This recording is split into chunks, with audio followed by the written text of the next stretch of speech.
伫新德县有一个80岁适龄的查甫人，有60多年掠土量的经验，是在地真出名的人。不过，伊伫咧初十迄天，一个人去海边啊掠土量，甲金马时阵呢，尾后却是全部消失。家属报警查了后，即马搜救人员伫咧找人。过去报纸刊的相片，伫壁顶搭甲满满，带新德香山地区的林姓男子，在地以掠土量出名。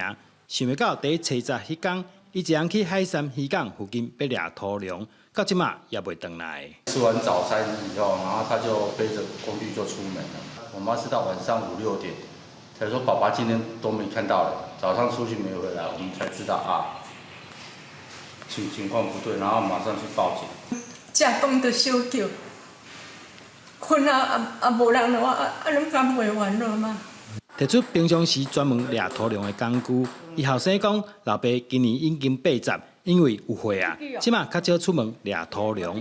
最近天气搁歹，希望大家斗相共。大概搜索的范围及重点一样，会集中在水资源中心到龙凤渔港一带，那希望能够有所寻获。因为下午我们会是风势的状况，如果说风势状况允许的话，我们会利用空拍机来进行相关的一个勘察作业。警消甲海巡接到通报，连夜出动来到海边找人。虽然最近新竹风头，乱机较无法度飞直，不过会加派人手在附近斗找，希望量早甲人找到。记者杜君和新竹报道。